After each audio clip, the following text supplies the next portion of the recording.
À vrai dire, seulement l'évêque aurait le droit de donner l'homélie assis, mais j'invoque le privilège de l'âge, sinon du titre. Après 3 jours, je suis un peu fatigué, donc je vais épargner mes forces. Et puis, c'est plus familial comme ça, n'est-ce pas? J'ai connu une famille, un couple en Italie, très simple, mais qui vivait la grâce du mariage d'une façon si profonde, si joyeuse, que c'était un modèle. Donc, comme j'ai un programme à la télévision italienne, une fois, je les ai invités à donner leur témoignage, d'où venait leur rayonnement, leur joie. Ils avaient déjà 4 enfants, et pour finir, ils en avaient 5. Malheureusement, le mari est mort il y a 3 mois, encore très jeune.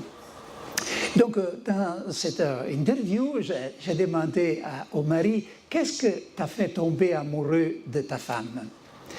Et il m'a répondu, ses yeux qui riaient tout le temps. Puis j'ai demandé à la femme, mais qu'est-ce que t'a fasciné d'Antonio? Elle a répondu, sa voix, le son de sa voix. Et je me suis dit, voilà, nous devrions tomber amoureux de Dieu à cause de sa voix, de sa parole. Et j'espère, dans ces minutes que nous passons ensemble, de montrer comment on peut vraiment tomber amoureux de la parole de Dieu. Si vous lisez les psaumes 118, vous verrez quelqu'un qui a connu la joie, la délice de la parole de Dieu. Ta parole fait mes délices. Et Jérémie disait, quand tes paroles vinrent à ma rencontre, je les dévora. Et ils furent la délice de ma bouche. Bien, mais nous restons un peu liés à la parole que nous avons écoutée aujourd'hui. L'Annonciation. Parce que c'est la fête de la Sainte Vierge du Carmel aujourd'hui. C'est pour ça que nous disons la messe de la Sainte Vierge. Donc l'évangile, c'est l'Annonciation, les grands actes de foi de Marie. Cet acte de foi à cause duquel Élisabeth la proclame bienheureuse. Bienheureuse toi qui as cru. On pourrait se demander où est ce grand acte de foi dans la vie de Marie. Au fond, chaque jeune fille en Israël désirait être la mère du Messie. Et donc, ça devait être très facile de dire oui au Seigneur à l'annonce de devenir la mère du Messie. Au contraire, ce fut l'acte de foi plus dangereux et plus héroïque de l'histoire du monde. Parce que ce qu'on promettait à Marie, c'est-à-dire de devenir mère sans connaître homme, ça n'était jamais arrivé avant elle et ne serait jamais arrivé après elle. Donc Marie se trouve dans une totale solitude. Elle n'a que la parole de Dieu à laquelle se confier. Marie connaissait bien la loi de Moïse parce que ça la regardait de près. Donc dans la loi de Moïse, on lit que la jeune fille qui, le jour du mariage, n'était pas trouvée vierge, devait être amenée sur la porte de sa maison paternelle et lapidée. Ça, c'est la loi de Moïse, donc elle la connaissait. Et son oui à l'ange, qu'il m'arrive selon ta parole, c'était un oui au risque de la vie. Un auteur italien, Carlo Carretto, qui est passablement connu aussi à l'étranger, pas pour vous les jeunes, vous avez autres livres à lire, hein, surtout les livres de l'école. C'est un... mais vous avez fini avec les examens, j'espère. Hein? Pas encore? Bien. Cet auteur italien a vécu 3 ans dans les déserts du Sahara. C'était un petit frère de Charles de Foucault. Et dans ce petit livre qu'il a écrit sur la foi de Marie, il conte une histoire. Un jour, une tribu passa par ces lieux, l'ermitage où il vivait, et parmi ces Touaregs, il y avait un jeune homme et une jeune fille qui étaient mariés mais ne vivaient pas encore ensemble.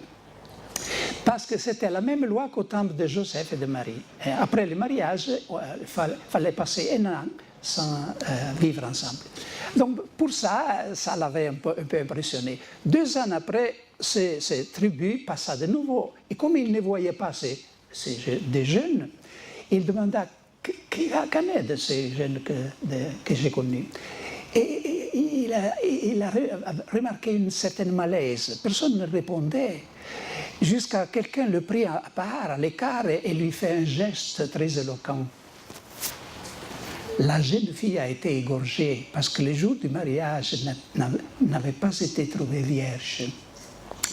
Et Carlo Carretto dit, à ce moment-là, j'ai compris la souffrance de Marie. Qu'est-ce qu'elle a dû endurer pendant ce temps, 9 mois. Les gens qui disaient, on verra si c'est un garçon, une jeune fille, on verra là si c'est vraiment le Saint-Esprit ou c'est autre personne. Donc elle a dû supporter beaucoup de mon regard sur elle. Et Carlito dit, je l'ai choisi ce jour-là comme maître de ma foi. Donc Marie a dit, oui, a dit qu'il me soit fait selon ta volonté. Nous, jadis nous disions fiat, parce qu'on lisait en latin, ça, on disait Marie c'est la Vierge du fiat. Avez-vous entendu cette phrase quelquefois? Marie c'est la femme du oui, du fiat. Mais non, Marie n'a jamais dit fiat, parce qu'elle ne parlait pas latin. Elle n'a pas même dit qu'il me soit fait parce qu'elle ne parlait pas français. J'insiste, chers jeunes, parce qu'on peut reconstruire avec une certaine assurance le mot même qui est sorti de la bouche de la Vierge. Parce que chaque fois que dans la Bible nous traduisons le mot fiat, en latin, dans la traduction de la Bible, nous trouvons fiat, ou dans le français, qu'il me soit fait. Dans l'hébraïque, dans les textes hébreux, il y a un mot que nous connaissons très bien, Amen. Marie a dit Amen sur la bouche d'un juif. Amen a une signification très profonde, signifie qu'il me soit fait, oui, mais avec une tonalité de joie. En effet, je ne sais pas s'il y a quelqu'un d'entre vous qui étudie les Grecs. Personne, ça ne fait le lycée, tu vois.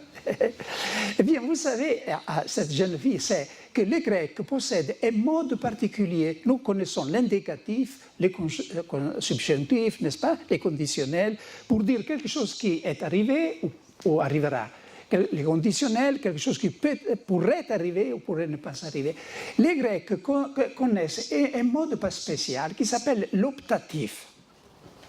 Et on emploie ces modes lorsqu'on veut exprimer le désir et même l'impatience que quelque chose arrive. Et dans le texte de l'évangile de Luc, les Grecs, nous trouvons précisément ces mots genoito.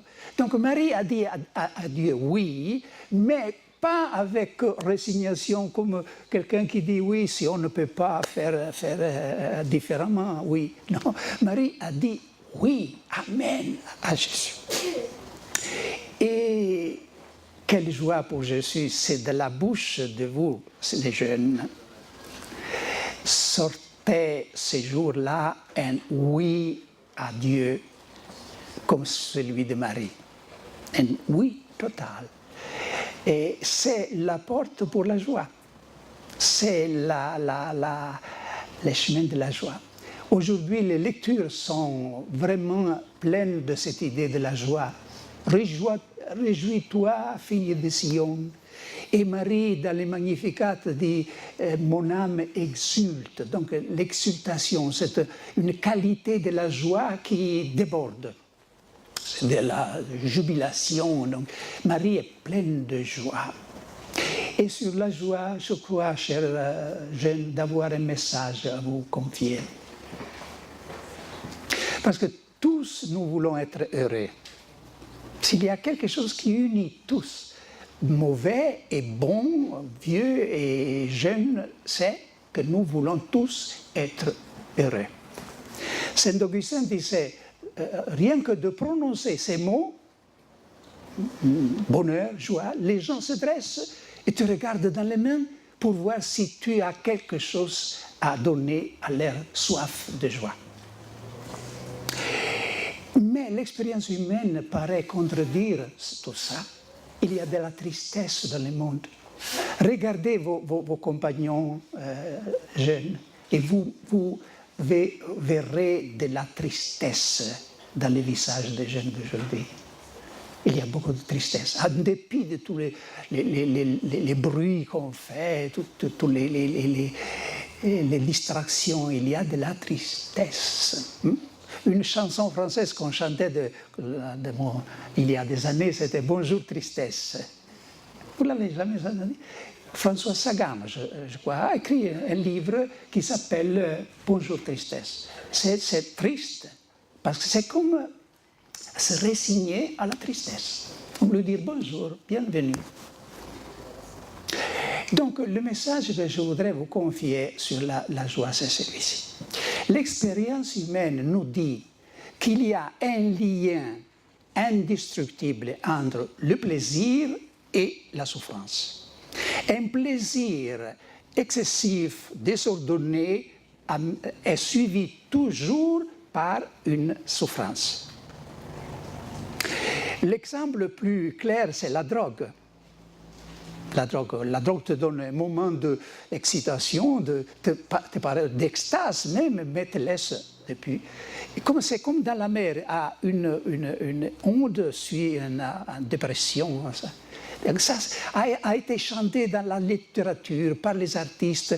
Il y a 2 ans, j'étais à Madrid et on parlait dans les journaux d'une exposition qui s'appelait « Les larmes de l'Eros ». L'Eros, c'est l'amour érotique, non? Les larmes de l'Eros. Et toute cette exposition, c'était de peintures, des statues d'artistes qui mettaient en rapport le Eros et Thanatos, c'est-à-dire l'amour et la mort. Donc c'est une expérience chantée par tous qu'un plaisir, ça est suivi souvent. Je parle des plaisirs désordonnés, évidemment, des désirs, pas les désirs créés par Dieu. Le Seigneur Jésus a apporté une révolution sur la joie et vous, les jeunes, vous devez faire passer ces messages. Je ne sais pas comment, peut-être je vais vous dire quelques moyens pour faire passer ces messages. La révolution du Christ est celle-ci. À la place d'un plaisir qui porte à la souffrance, le Christ nous propose une souffrance qui porte au plaisir, à la joie. Vous direz, c'est seulement un renversement des termes. Non, parce que de cette façon, c'est la joie qui a le dernier mot, et c'est une joie qui dure éternellement, et qui commence d'ici-bas. Parce que ce n'est pas vrai que les chrétiens espèrent d'être joyeux un jour dans l'éternité. Non, non, il n'y a rien qui puisse être comparé à la joie d'une personne qui est en paix avec lui-même, elle-même, qui est sûre d'avoir Dieu à sa côté et d'avoir le Christ comme ami. Il n'y a rien. Et croyez-moi, bientôt je serai 68 ans. Alors, à la fin d'une longue vie, je peux vous assurer que le Christ est la source de la joie. Et voilà, le mystère pascal, c'est la visualisation de ça. Il y a le vendredi saint suivi par le dimanche de résurrection. La résurrection, la joie, c'est même la manière de calculer le temps reflète cette différence. Notre manière humaine de calculer le temps, l'unité du temps, c'est le jour et la nuit, n'est-ce pas? Les 24 heures sont un jour et une nuit. Vous me suivez, Jeanne? Selon la Bible, l'unité du temps se calcule d'une manière opposée. C'est-à-dire, l'unité du temps, c'est la nuit et le jour. Vous vous rappelez comme le récit de la création dans la Genèse, et ce fut soir, et ce fut matin, premier jour. soir, matin, deuxième jour. Donc, c'est la nuit et le jour. Et d'ailleurs, les fêtes chrétiennes commencent le samedi soir, non? Le dimanche commence les vêpres avec les vêpres. Qu'est-ce que ça signifie? Ça signifie qu'une vie sans la foi, sans le Christ, c'est un jour qui termine dans la nuit. Une vie avec la foi, avec le Christ, c'est une nuit qui termine dans le jour. Et un jour qui n'aura pas de coucher. Vous savez qu'il y a quelques années, 3 ou 4 années, en Angleterre, en Londres, il y a eu une campagne d'athéisme agressif, et on avait formulé un slogan pour cette campagne qui en anglais disait « God probably doesn't exist, so stop worrying and enjoy life ». Mais l'anglais, quelqu'un le sait, parmi vous, non? Très timide, ces jeunes. Très doux. Bien. En français, ce serait probablement, très probablement, Dieu n'existe pas. Donc, cesse de te faire des problèmes et goûte la vie. Enjoy life, réjouis-toi de la vie, des plaisirs de la vie. Or, l'élément plus dangereux dans ce slogan, ce n'est pas la prémisse « Dieu probablement n'existe pas hein, », parce que ça c'est une opinion, probablement, on ne peut pas démontrer qu'il n'existe. C'est la conséquence qui est dangereuse. Donc, cesse de te faire des problèmes. C'est comme on inculque l'idée que sans la foi, on n'a plus de chance de goûter la vie. Et ça, c'est un mensonge qui a un pouvoir terrible sur les jeunes et qu'il faut démanteler. Non, c'est pas vrai. C'est pas vrai. D'ailleurs, j'imagine une mère qui a perdu son enfant, un homme qui a perdu son travail, quelqu'un qui vient de la guerre, arrive à Londres et dit « Dieu n'existe pas, tu sais, donc tu peux te réjouir. » Quel mensonge, de quoi se réjouir? Si on enlève même Dieu, on est vraiment désespéré. La souffrance humaine n'a aucune réponse, aucune raison, c'est l'absurde. Vous peut-être connaissez, je sais que les jeunes n'aiment pas beaucoup la musique classique, non? Et vous préférez la musique moderne, le rock, je ne sais pas quoi.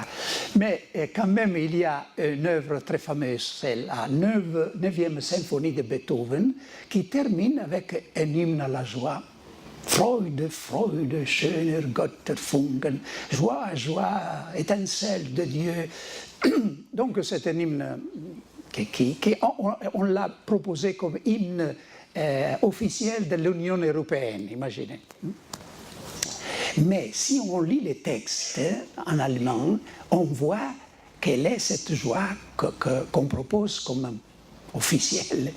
Là, on dit, dans les textes allemands, on dit « S'il y a quelqu'un parmi vous qui a eu la chance d'avoir une belle femme, ou a connu le plaisir de boire un verre de vin avec les amis, qu'il s'unisse à notre cœur. Mais si quelqu'un ne connaît rien de tout ça, qu'il reste en dehors. » Donc ça, la joie du monde, c'est une joie sélective. C'est seulement pour ceux qui sont heureux, ceux qui ont richesse, la santé, etc. Imaginez tous ces gens que nous voyons ici à Lourdes proclamer. Marie nous propose une joie qui est pour tous. Et vous l'avez écouté, c'est surtout pour les affamés, les humbles. Et Marie nous donne une vision du monde qui est vraiment essentielle pour des chrétiens. On est chrétien si on a une vision chrétienne de la vie. Et Marie, dans le Magnificat, fait ce que j'appelle une photo satellitaire de la réalité humaine. Vous savez qu'aujourd'hui, on fait des photos de satellites au rayon infrarouge qui donnent une image d'une portion de la Terre tout à fait différente. Eh bien, Marie projette sur la réalité humaine cette lumière au rayon infrarouge. C'est la lumière de la révélation, de la parole de Dieu, et qui nous fait voir les choses différemment, les humbles qui sont élevés, les rassasiés qui sont éloignés. Donc, et acceptons ce message de la joie. Et je vous donne une tâche à faire, un devoir à faire à la maison. On n'aime pas les devoirs à faire à la maison, à l'école. Mais ce devoir-là est beau. Il faut rayonner la joie. Il faut témoigner la joie. Et si les jeunes chrétiens qui ont eu la chance d'écouter, au moins d'écouter ces messages, n'enlève pas ces messages aux jeunes, qui les portera? Moi, non, parce que les jeunes ne veulent pas avoir un ancien parmi eux. C'est vous qui êtes chargés de porter le message de la joie. C'est un message que tout le monde entend. C'est un langage connu de tout le monde, la joie, le rayonnement. Et comment, vous pouvez me demander comment? Bien, vous savez, quelquefois, on a la possibilité de donner un témoignage. J'étais à Lourdes avec des gens, j'ai entendu ça m'a impressionné. Pourquoi ne viens-tu pas l'année prochaine à inviter quelqu'un? Et quand vous ne pouvez pas même dire ces mots, vous pouvez toujours regarder les gens d'une certaine façon, avec deux yeux qui rient. Si vous avez deux yeux qui rient, vous témoignerez de la joie. Une fois, je revenais d'une retraite que j'avais prêchée, et donc j'étais dans le train, je revenais chez moi, et ces chants charismatiques résonnaient à moi, surtout un chant qui je crois dont l'original est français, « Les mains levées vers toi pour te donner le monde ». Vous les connaissez, ces chants? Les mains levées vers toi. Donc, silencieusement, évidemment, parce que j'étais dans le train, je chantais dans... À un certain moment, une femme qui était face à moi, qui était en train de lire les journaux, ferma les journaux, me regarda et me dit, « Père, qu'est-ce que tu as? Tu as un visage qui m'oblige à croire en Dieu. » Alors, je veux, chers jeunes, qu'en sortant d'ici, vous ayez un visage qui oblige vos compagnons à croire en Dieu. Merci.